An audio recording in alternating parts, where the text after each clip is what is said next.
Electric vehicles are a big opportunity. Sure, but aren't electric vehicle components a bigger opportunity?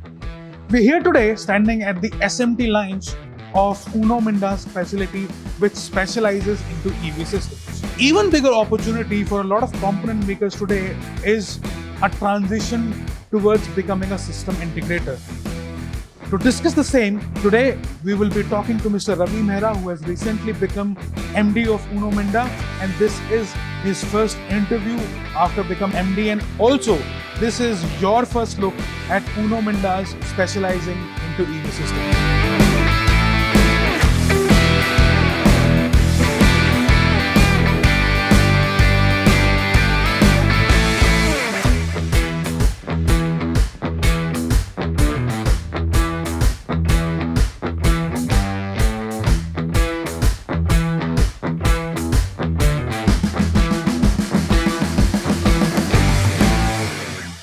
Ravi sir, we are living in exciting times, right? EVs in India have seen major ups and downs, and we all know what is happening today.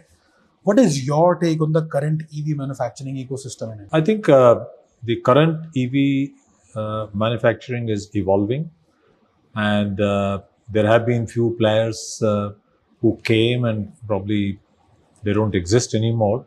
But then there are, I think, the established OEMs, or let's say the traditional OEMs, are now upping the game as far as EV is concerned. So electrification is one thing which is there to stay. It has been, I think, the most talked about subject in the last 5 to 6 years, or maybe more.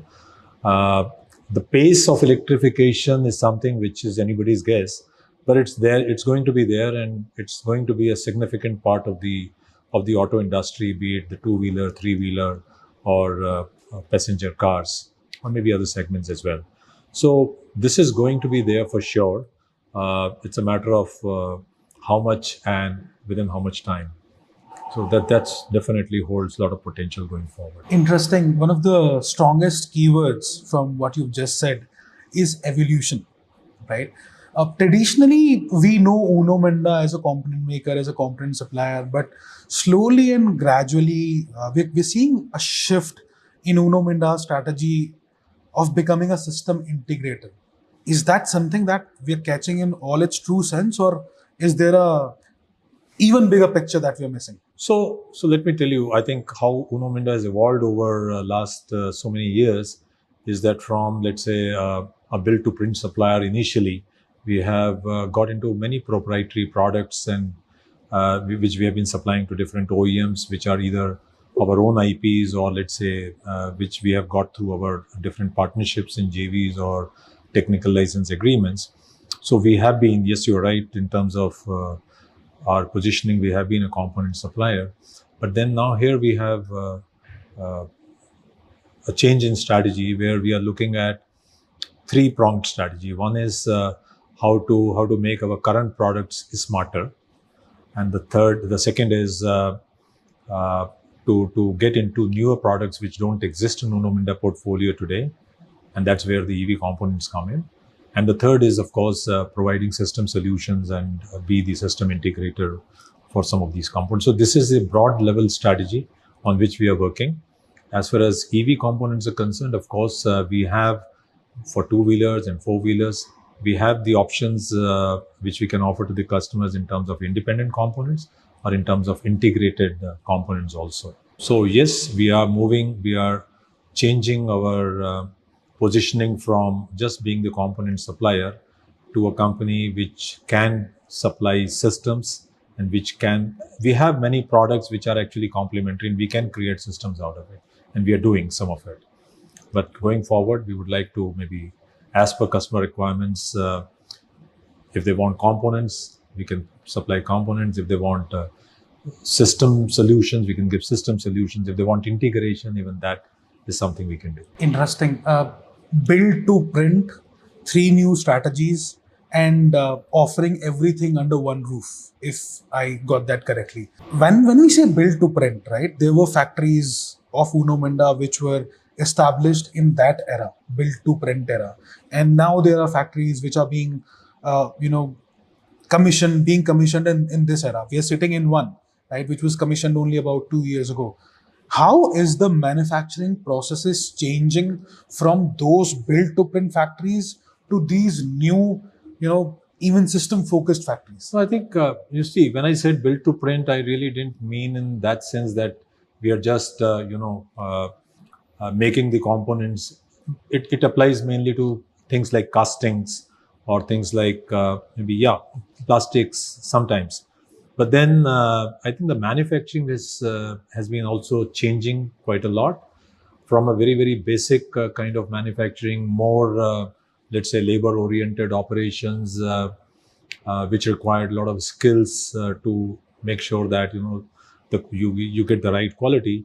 Uh, I think the next level was when some automation was done in terms of inspection, or let's say using PLC based equipments, etc., which helped. But now I think the industry is manufacturing is transforming into total, very uh, high level of automation using industry 4.0 AI.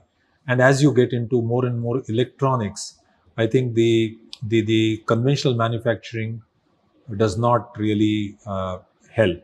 You have to understand the complete elements of electronics manufacturing, right from SMT line to handle the PCB boards on your assembly lines, and also integrate them with products where you have mechanical components also coming in. So I think it's changing completely.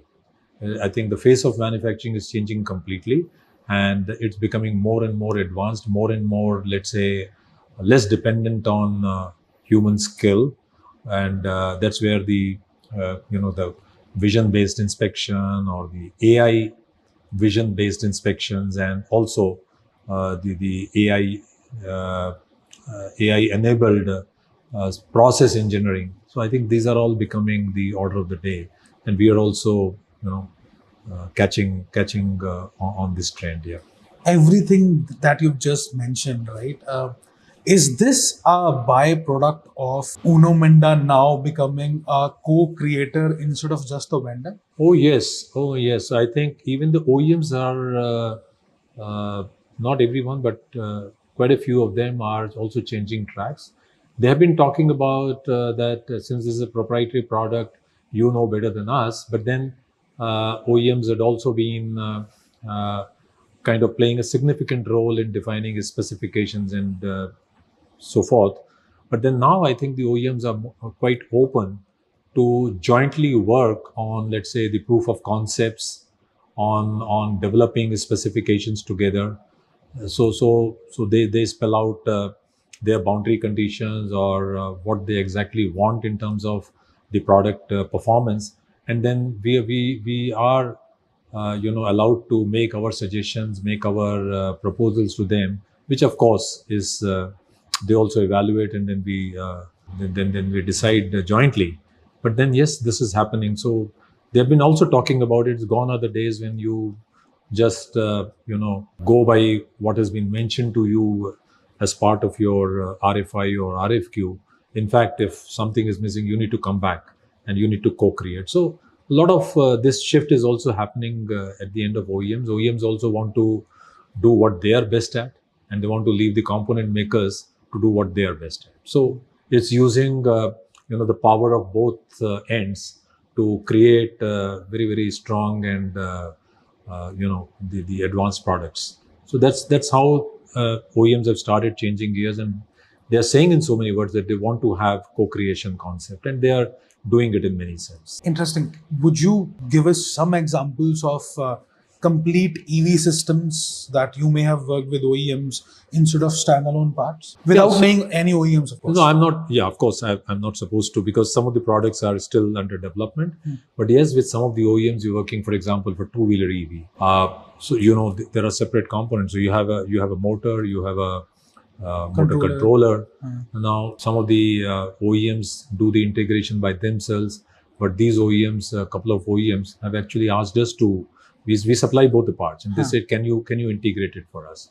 And now we are doing an integrated part development. Similarly, in four-wheeler, so there are standalone parts which are used, but then we have the offering with the help of our collaborator, where we are having maybe the 3-in-1, 4-in-1, or 6-in-1 packaging. So we go and explain those concepts, which of course customers evaluate, and customer everybody has their own way of looking at things. So somebody says, okay, integrated is better. Somebody says, okay, I want 3-in-1 or 6-in-1. So we have all these possibilities which you are bringing to table. And yes, OEMs are also looking at it with a lot of interest and giving us those opportunities. While it might help the OEMs, but does it make the job more critical for you? Obviously, it becomes more critical. Maybe till yesterday, if my component is okay, and maybe some other interfacing component is not okay, so there'll be always a debate, So, but now that you're supplying an integrated component, you're supplying a system, obviously the entire responsibility and the onus shifts on us, and we need to be more careful and more planned in delivering, the quality output or the objective. Earlier, it was one component, but now it's a combination of components which interact with each other and actually, drive the vehicle properly. So I think this is becoming more and more responsible for us. In this case, today our IP is becoming more central to modern manufacturing of modern solutions. Would you say that? So yes, normally the IPs are for proprietary parts manufacturers, the IPs are with the component maker. But then it depends on, sometimes we do some co-work. So in that case, it could be a shared IP also. But so there are both possibilities. Your independent IPs which you offer to the customer, or you have sometimes joint IPs based on some co-creation model that you talked about. But then would owning IP allow you to integrate systems in a better way? Does that happen? Yeah, of course it does. Of course it does. And it also allows us to maybe play around a little bit in terms of meeting different requirements of different customers. Of course it does. Perfect. When I was taking a walkthrough of this facility, I saw a lot of automation here as well, right? What are your views on automation clubbed with whatever you've just said, right? In terms of IP, in terms of modern day manufacturing, in terms of needs of the modern OEMs, the modern needs. How does modern manufacturing infrastructure, especially automation and digitization, fit into that picture? So first of all, I think the IP that you're talking about is that, first of all, that is at the product or the technology level. So I think that is something which is a little different from the manufacturing that you're talking about. But in manufacturing also, if we have created some unique processes, or then of course we also do the IP on the process also. But coming back to automation, I think, yes, automation is the need of the day. Once you are into advanced products, or let's say integrated products, there is no room for any error. So you have to make sure that you are less dependent on human skill. It will not go away completely, but then you are less dependent on human skill, and you have automation which actually meets your the quality requirements at different levels. And finally, I think also having some analytics using AI, etc., which is very, very important. Traceability is very, very important. So particularly in electronic components, it becomes all the more important. So now is the era of these recalls being mandatory and things like that. So you have to have those systems which actually allow you to create that data in the manufacturing process, and that is where the process automation, as well as the automation for quality comes into picture. So this is the order of the day. I think there's no company who can get away without doing it. Interesting. If I'm getting it correctly, over 70 manufacturing facilities in focus improving on the international presence as well as on India, work on IPs, strategy around system integration. Do we now see Uno Minda as a competitor to Bosch and Continental, especially on the IP generation side, on the international podium? You see, our ambition, our strategy is to be a local player who can provide as competent solutions as these companies would provide. But whether we are a competitor to them or not is for them to decide, not for us. We will definitely do our part, and then it's for them to see whether they see us as a strong competitor. I'm sure they will at some point in time, but that's not my call, that's their call. Interesting. This factory that we are sitting at, right? By the way, I wanted to inform the audience that this factory was commissioned around 2 years ago, and we are the first ones to be allowed to shoot here. So, Yeah. thank you for that. But then, in 2 years, I think the last year, for this factory for EV systems, the revenue stood at around some 380 or 390 odd crore rupees, and it was around 200 crores in the previous fiscal, if I'm getting that correctly. Where do you see? I mean, that's a good jump, and the market in India has still not matured when it comes to EVs. Where do you see this? Not giving us an outlook, but where do you see this All factory? all I can say is that whether it is EV or whether it is any other component that we do, uh, our target is always to grow better than the market, and that will remain. So if EV goes at certain percentage, I mean, we would like to grow at a better percentage than that, and that applies to all our businesses as a philosophy. So I mean, that's what I think I could say at this moment. And speaking of grow better than the market, right now the two-wheeler and the three-wheeler market is much mature than the four-wheeler market. Does your revenue share also reflect that, or is it equally divided? No, I think yes. Right now, because the penetration of EVs into two wheelers and three wheelers is higher, so obviously, we are bound to have better, revenue out of that. But then, as we are progressing, I think four wheeler being higher kit value, and maybe as the numbers will grow, it will probably be a much higher revenue earner for us as compared to two wheelers. But both are going to be sizable, I would say. Out of this. So clubbing IPs, revenue, your manufacturing process all together, and you recently acquired one of your joint ventures completely, right? Where does that hint towards? What's the direction from here, especially for EV systems for Uno Minda? So direction is very clear.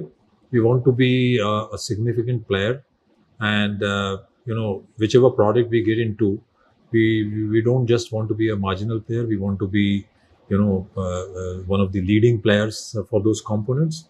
So that's what remains for even Uno Minda EV Systems also. And the acquisition that we did was, I mean, we acquired their portion of equity, and in the process we have got the the complete technical team and the technical know-how from them, which is now our own kind of IP, which used to be my partner's IP. So we will make those moves as we go along to make sure that we are able to have that free hand on technology as far as possible. But having said this, it's also one of our main strengths that wherever we have partners, we work very closely, and all our partnerships are very, very fruitful, have grown over the period of time, will continue to grow. We have partnerships as old as 35 years, and so long as we remain in partnerships, of course, we adopt that win-win. But if in a case like this where we had to acquire this equity, we make sure that it's not just a game of equity. We actually get a handle on the technology as well. And of course, we also set up our own teams to keep on doing maybe the improvements on technology which is already there, and creating something new. I mean, for example, I'll talk about the recent magnets issue. I think you would have heard.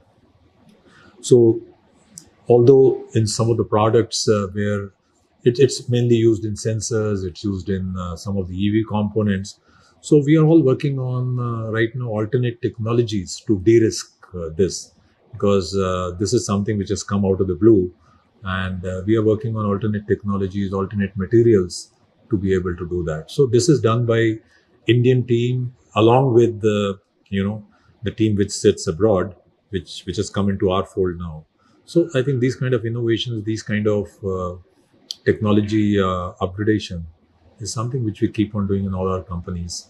And JV partners also sometimes feel that what is required for India is better known to us, and they give us a lot of room to do those developments as well. Interesting. While this was my next question for magnets, Okay. but is it also the same case for advanced electronics?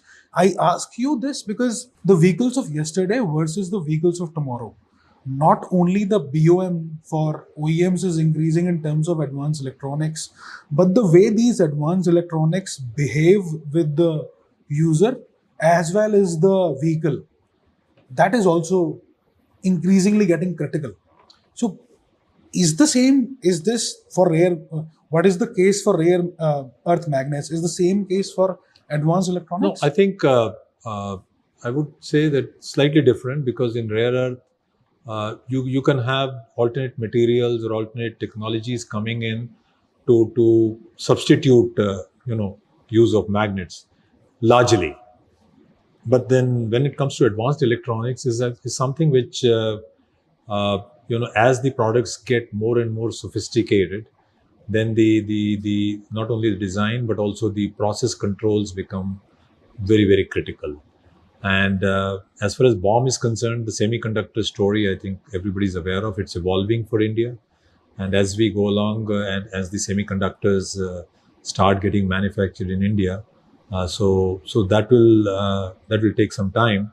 But then our endeavor is that whatever products that we do, apart from semiconductors, as far as possible, we are self-reliant, and we concentrate on localization from day one, and that brings in a lot of let's say challenge as well as advantage in terms of creating that cost competitiveness. So yes, advanced electronics is an area where there is a uh, clear roadmap as to how do we evolve from one level of sophistication in products to another level of sophistication in products, evolving as EV components become even more critical. So there are different applications when you talk of electronics. So there are ADAS, there are some simple applications, but then it comes to EVs, it becomes even more critical and more sophisticated. So there are different levels in advanced electronics also as you go along that the ladder of sophistication in products. So I think this is something which is will not have a substitute, but yes, we'll keep on doing some process innovations to see if how we can do something better than how it has been done till now. So though that will always be there. Really. On the electronic sides of the vehicles, do you think that these components, electric components, are going to be the one that would remain on increasing in terms of you sourcing them from others as well as supplying them to others? Especially, I am asking you this because if I go back 10 years, right, the only electronics in a car were headlights, tail lights, and the tachometer, and the system, of course. Those are also not the kind of electronics Exactly. that they have now. Exactly. And today, I mean, we all know what is happening. So, is this something that will only go north from here, or do you see electronic components in automobiles hitting a ceiling soon? No, I don't think it will hit a ceiling. It will keep on growing. It will keep on growing.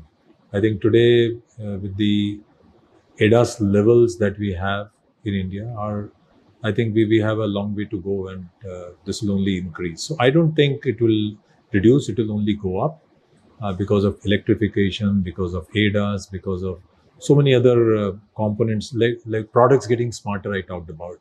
So there also the use of electronics will come in. So I think it's only going to grow up.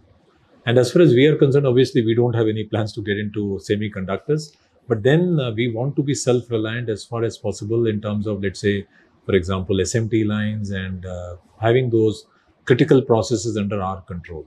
So that's something definitely is one of the. Of course, we have a hybrid model of what we do inside and what we do. So we do source some populated PCBs from outside, but that depends on. We have a clear a strategy as to what we source from outside and what we don't source from outside, and we do internally, keeping in mind the criticality of the products, criticality of the application, and the sophistication that you talked about.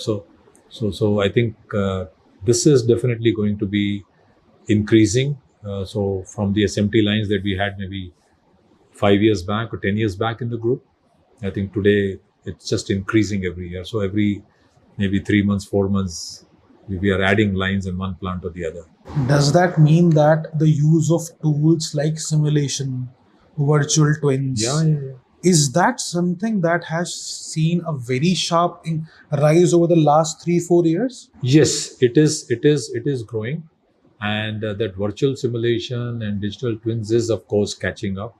And this is required to, prove out your designs, to prove out your concepts. I think it is required, and it definitely the technology help in designing is definitely going to. Traditionally, you will put the concept to a drawing, and then you will manufacture a prototype. Then you'll take it through testing. It takes a lot of time, but now through all these tools which are available, digital tools which are available, I think it becomes that much more simpler, and you can tweak it before you actually put it to production. So I think there are definite advantages. So there is definitely a need to use technology in everything that we do, right from product to the design or the manufacturing technology, the manufacturing process. So everything I think is now more and more technology play that I think we are seeing, and we'll see it more and more. Yeah.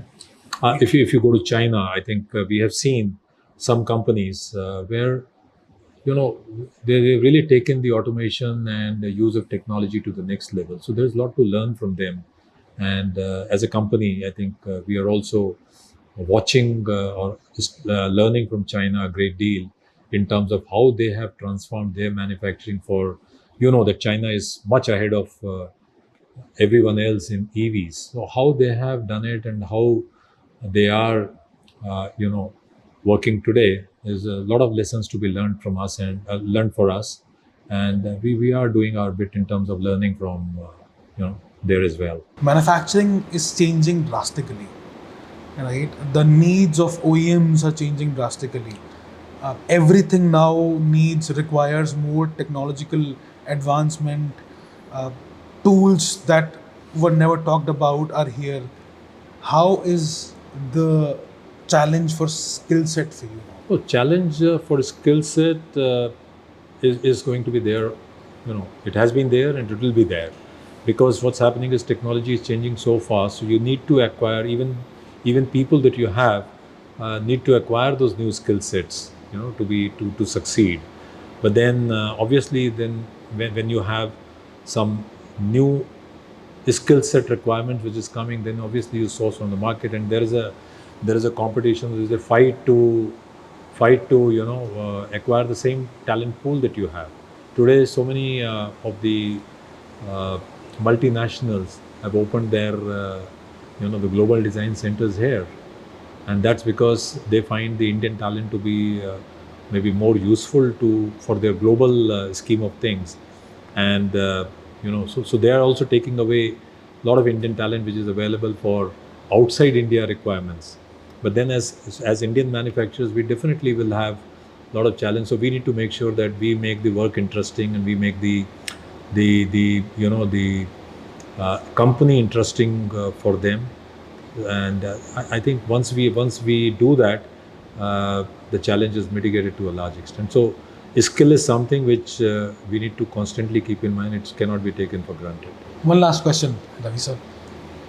As MD of Uno Minda, a company that has made India proud again and again, what's your vision for this organization? Is it a leading component supplier or a leading system integrator with Indian roots?